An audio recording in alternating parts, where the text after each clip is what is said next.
Good afternoon students. तो आज Oracle में स्टार्ट करते हैं सिक्योरिटी मैनेजमेंट।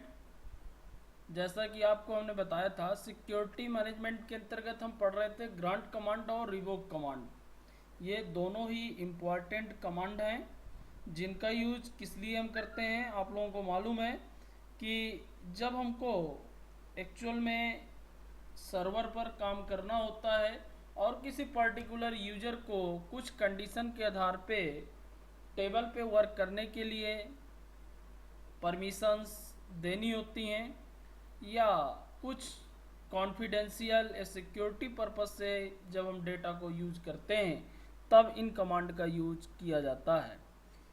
तो हमने आपको प्रिविलेजेस समझाया था, जो आपके सामने पीडीएफ भी भेजा हुआ था। सिस्टम प्रिविलेजेस, ऑब्जेक्ट प्रिविलेजेस, ये सब बताया हुआ था।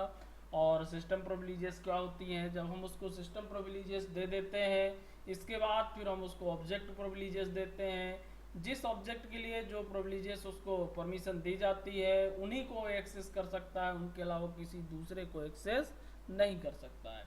तो उसी में हमने आपको ग्रांट कमांड बताया हुआ था। ग्रांट कमांड के माध्यम से हम कोई भी यूजर को अपने अकॉर्डिंग कोई भी प्रिविलेजेस प्रोवाइड कर सकते हैं। जैसे एग्जांपल हमने समझाया था आपको, पहले यूजर क्रिएट किया था, फिर ग्रांट, फिर प्रिविलेजेस का नाम टू यूजर।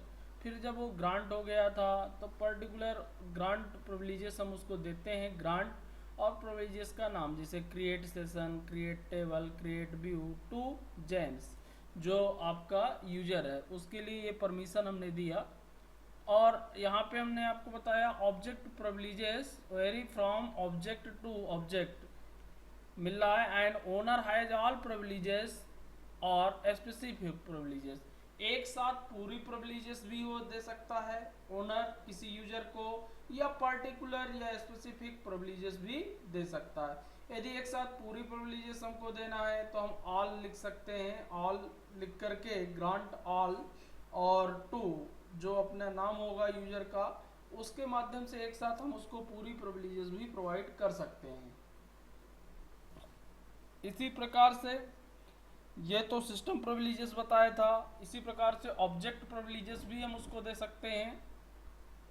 ऑब्जेक्ट प्रिविलेजेस का मतलब हमने आपको बताया हुआ था कि जो टेबल्स हमारी यूजर के अंदर बनी हुई है, पर्टिकुलर उस टेबल की परमिशन को एक्सेस करने की किसी यूजर को परमिशन देना ही आपकी क्या कहलाएगी, ऑब्जेक्ट प्रिविलेजेस। जैसा ग्रांट ऑब्जेक्ट का नाम, पर्टिकुलर कॉलम का नाम भी दे सकते हैं ऑन ऑब्जेक्ट, और उसके आधार से उसको प्रिविलेजेस मिल जाती है टू यूजर, और इसके बाद टू यूजर का नाम। ठीक उसी प्रकार से जैसे यहाँ एग्जांपल हमने आपको समझाया, grant select insert on EMP table. EMP table जो बनी हुई है, जिस यूजर से हम लॉगिन हैं उस यूजर में इसको बनी होना चाहिए। जैसे सिस्टम से यदि हम लॉगिन हैं तो सिस्टम के अंदर ये हमको मिलना चाहिए। अब जब सिस्टम के अंदर ये टेबल होगी तो इस टेबल को परमिशन अब हमने किसको दे दिया, जेम्स को। जेम्स इसमें क्या क्या वर्क कर सकता है, सिलेक्शन का वर्क कर सकता है और इंसर्शन का वर्क कर सकता है, लेकिन इनके अलावा और कोई दूसरे वर्क नहीं कर सकता है। बहुत सारे ऑब्जेक्ट प्रिविलेजेस होती हैं, हमने बताया है, आप पढ़ भी लीजिएगा। जैसे insert, create, update, delete, view, ये सभी ऑब्जेक्ट प्रिविलेजेस के अंतर्गत आती हैं, लेकिन सिर्फ इस टेबल में वो क्या काम कर सकता है, सेलेक्ट और इंसर्शन का। दूसरा एग्जांपल इसी में हमने बताया, ग्रांट, सेलेक्ट, अपडेट। पहले वाले एग्जांपल में देखिए सेलेक्ट और इंसर्ट का वर्क कर सकता है, दूसरे में क्या कर सकता है, सेलेक्ट और अपडेट कर सकता है। लेकिन इन दोनों में किसको अपडेट और सेलेक्शन कर सकता है, ई नेम और ई एड्रेस को। ईएमपी टेबल में बहुत सारी फील्ड बनी हुई हैं, लेकिन उनमें से सभी फील्ड पे ये सिलेक्शन और अपडेशन का काम नहीं कर सकता है। ये सिर्फ ई नेम और ई एड्रेस को ही सेलेक्ट और अपडेट कर सकता है, क्योंकि जेम्स ऑब्जेक्ट यानी कि यूजर को जो परमिशन दिया है तो वो सिर्फ किसको दिया है, सिलेक्शन अपडेशन की ई नेम और ई एड्रेस को। तो इस प्रकार से कहने का मतलब कि हम पर्टिकुलर कॉलम के आधार पे भी परमिशन दे सकते हैं। अब इसके साथ साथ आगे हमने पढ़ा चेंज पासवर्ड, पासवर्ड को चेंज करना, लेकिन इसको कौन कर सकता है? डीबीए कर सकता है। डीबीए कौन होता है? डेटाबेस एडमिनिस्ट्रेटर, यानी कि जो पूरे डेटाबेस को हैंडल करता है, डेटाबेस सर्वर पे जो काम करता है वो डेटाबेस एडमिनिस्ट्रेटर होता है। और इसी का रोल होता है किसी भी यूजर को ऐड करना, किसी भी यूजर को डिलीट करना, यूजर की परमिशन को निर्धारित करना, उसके ऑब्जेक्ट प्रिविलेजेस को निर्धारित करना। तो डीबी एक इम्पॉर्टेंट रोल रखता है। और इसका प्रैक्टिकल तभी हमको पूरी तरह से समझ में आ सकता है जब हमारे पास सर्वर भी हो, सर्वर से हम कनेक्ट हों और उससे रिलेटेड क्लाइंट हों, सर्वर में हमारी टेबल्स बनी हों, उन टेबल की परमिशन हम क्लाइंट को दें और क्लाइंट उनको क्या करे? एक्सेस करें। इस तरीके से हम इसका यूज कर सकते हैं। हालांकि हम यहाँ पे एक एग्जांपल बताते जरूर थे, पहले कमांड लाइन के माध्यम से हम इसको यूज करते थे और 2 बार इसको ओरेकल में ओपन करते थे, एक यूजर से अलग, एक नेम से अलग ओपन करते थे, फिर दूसरी उसको फिर से कमांड लाइन को ओपन करते थे, उसको दूसरे यूजर से करते थे, फिर पहले से परमिशन देते थे, फिर दूसरे में एक्सेस करते थे। ऐसा भी आप कर सकते हैं, लेकिन 11G में थोड़ा सा इसमें प्रॉब्लम आती है। किसके लिए? क्योंकि इसका डीबीए पासवर्ड पे हमको काम करना पड़ता है। डीबीए पासवर्ड से तब हम यूजर क्रिएट कर सकते हैं। यदि आप डीबीए पासवर्ड से इंटर नहीं करते हैं तो एक्चुअल में आपको यूजर क्रिएट करने की परमिशन नहीं होती है, ना आपके पास सफिशिएंट प्रिविलेजेस होती है, तो ना तो आप यूजर बना सकते हैं, ना तो किसी को परमिशन दे सकते हैं। सबसे पहले आपको जो लॉगिन होना पड़ता है वो डीबीए से होना पड़ता है। तो ये आपको हमने बताया। अब एक्चुअल में रिवोक कमांड, ये तो ग्रांट बताया, जिस प्रकार से हमने परमिशन दिया किसी यूजर को। अब यदि हमको किसी यूजर से परमिशन वापस लेना है तो उसके लिए रिवोक कमांड का यूज किया जाता है। जैसा कि इसमें लिखा है, revoke statement is use to remove privileges granted to other users. Other user को जो भी प्रिविलेजेस प्रोवाइड की गई हैं उनको वापस लेने के लिए, रिमूव करने के लिए हम किसका यूज करते हैं? रिवोक कमांड का। The privileges you specify are the revoke from the user, और यूजर से फ्रॉम करके हम उसको वापस ले लेते हैं। इसके सिंटेक्स पे थोड़ा ध्यान देना है, पूरा सिंटेक्स वही होता है, उसमें टी को यूज किया जाता है, और चूंकि इसमें वापस लेते हैं प्रिविलेजेस इसलिए किसका यूज होता है? फ्रॉम का। जैसे रिवोक प्रिविलेजेस का नाम लिखेंगे जो हमको वापस लेना होगा, ऑन ऑब्जेक्ट यानी कि टेबल का नाम, और फ्रॉम यूजर का नाम। एग्जाम्पल के तौर पे जैसा हमने परमिशन दिया था, revoke create session create table from James. समझ में आया? मतलब हम किसको वापस ले रहे हैं? Create session create table from किससे? जेम्स से। एक साथ 2 हम पॉइंट भी लिख सकते हैं, रिवोक एक और सेलेक्ट इंसर्ट की भी परमिशन। इसके बाद आप लिखेंगे ऑन टेबल का नाम और फ्रॉम किससे? जेम्स। इतना भी आप लिख सकते थे कि revoke create session create table from James, ये डायरेक्ट आपने परमिशन ले लिया। प्लस जब टेबल की आपको लेना होगा तो फिर ये कमांड आपको यूज करना पड़ेगा। देखिए ये कमांड आपका अलग है, यहाँ पे सिस्टम प्रिविलेजेस थी तो हमने सीधा इनको ले लिया। यहाँ पे किसी पर्टिकुलर टेबल की ये परमिशन नहीं थी, ये सिस्टम की परमिशन थी, इसलिए हमने लिखा रिवोक क्रिएट सेशन। ये देखिए आपको एक बार मैं दिखा देता हूँ, जहाँ पे हमने प्रिविलेजेस दिया है, ये देखिए सिस्टम प्रिविलेजेस हमने, ये तो आपकी ये ऑब्जेक्ट प्रिविलेजेस हुई, कुछ सिस्टम प्रिविलेजेस हमने बताया था। ये यहाँ पे आपको हमने क्लियर किया था कि सिस्टम प्रिविलेजेस होती हैं, ये सिस्टम प्रिविलेज जैसे create session create table create user,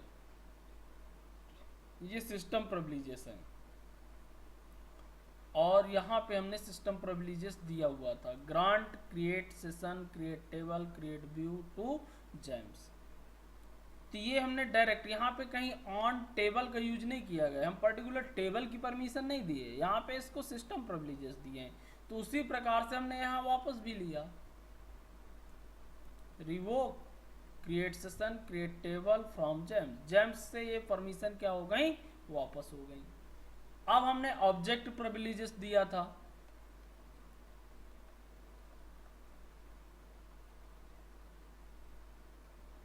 ये देखिए ऑब्जेक्ट के लिए सिंटेक्स यूज किया था, ये ऑब्जेक्ट प्रिविलेज।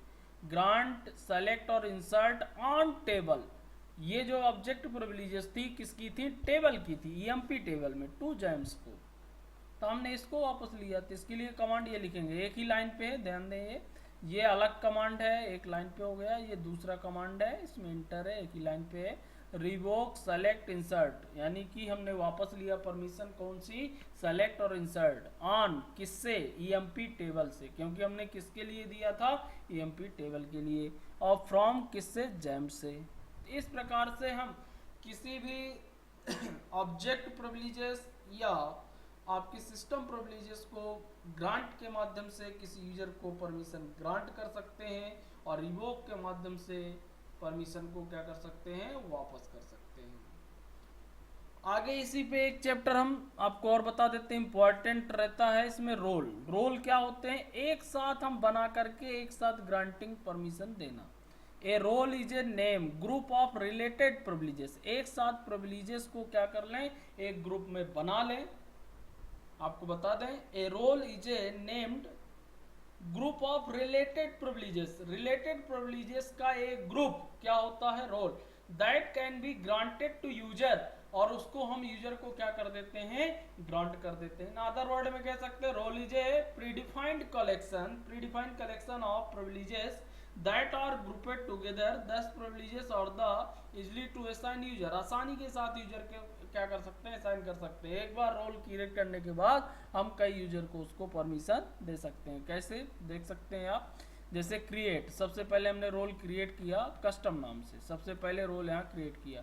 अब इस कस्टम रोल को हम पहले परमिशन दे देंगे। ग्रांट, कौन सी परमिशन दिया?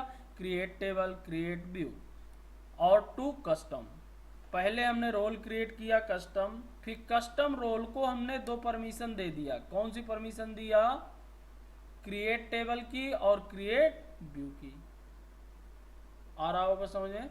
2 की हमने यहाँ पे परमिशन दे दिया, और परमिशन देने के बाद grant, select, insert on EMP to custom. इसके बाद हमने क्या किया? देखो, grant, select, insert on EMP, यानी कि यहाँ पे आपने देखा हमने उसको परमिशन दिया select, insert on EMP. EMP table को क्या करना? सेलेक्ट करना, इंसर्ट करना, और किसको? कस्टम को। कस्टम पर्टिकुलर कोई यूजर नेम नहीं है, बल्कि क्या है? रोल का नाम है। उस रोल को हमने क्या प्रोवाइड कर दिया है? यहाँ पे परमिशन सेलेक्ट और इंसर्ट की। तो इस तरीके से पहले हम जो करते थे वो एक्चुअल में क्या करते थे? यूजर को देते थे। यूजर को न दे करके हमने किसको दे दिया? रोल को। तो इस तरीके से हम परमिशन प्रोवाइड कर सकते हैं। यहाँ पे रोल को हमने सिस्टम प्रिविलेजेस दिया, और यहाँ पे रोल को हमने कौन से दिया? ऑब्जेक्ट प्रिविलेजेस दिया। तो इस प्रकार से हम परमिशन दे सकते हैं। फिर इसके बाद अब चूंकि यूजर को हमको वही परमिशन देना होगा, वही परमिशन हमको किसको देना है? यूजर को देना है। तो यूजर को देने के लिए हमको क्या करना है? Grant custom to user. एक साथ एक से अधिक यूजर को ये परमिशन मिल जाएंगी। ग्रांट कस्टम, कस्टम हमने क्या बनाया था? रोल। उस रोल को हमने दे दिया टू जेम्स और एसट्यू को। जेम्स और एसट्यू को जो है, 1-2 यूजर हैं, दोनों को ये रोल मिल गए। यानी कि कौन कौन से? क्रिएट टेबल और व्यू सिस्टम प्रिविलेजेस मिल गई, और सेलेक्ट और इंसर्ट क्या मिल गई? ऑब्जेक्ट प्रिविलेजेस भी मिल गई। तो पहले हमने यहाँ पे ध्यान दीजिए, रोल क्रिएट किया, रोल को हमने सिस्टम प्रिविलेजेस प्रोवाइड किया, फिर ऑब्जेक्ट प्रिविलेजेस प्रोवाइड किया, और सीधा फिर ग्रांट कमांड के माध्यम से यूजर को क्या प्रोवाइड करा दिया? रोल। इस तरीके से हम उनको प्रोवाइड कर सकते हैं। तो ये रोल भी क्रिएट कर सकते हैं। और इसके बाद फिर आपको क्या करना है? देखिए, प्रैक्टिकल लैब भी आप कर लीजिएगा। इसमें दिया था हमने आपको, पीडीएफ सेंड किया था, और प्लस कुछ आपके वाइवा से रिलेटेड क्वेश्चन भी दिए थे, इनको भी आप पढ़ लीजिएगा। ओके, तो आज के वीडियो हम यहीं पे क्लोज कर रहे हैं। आप इस पे ध्यान दीजिएगा, इसको समझिएगा, ग्रांट और रिवोक को प्लस रोल को। आगे फिर हम नेक्स्ट वीडियो बनाएंगे।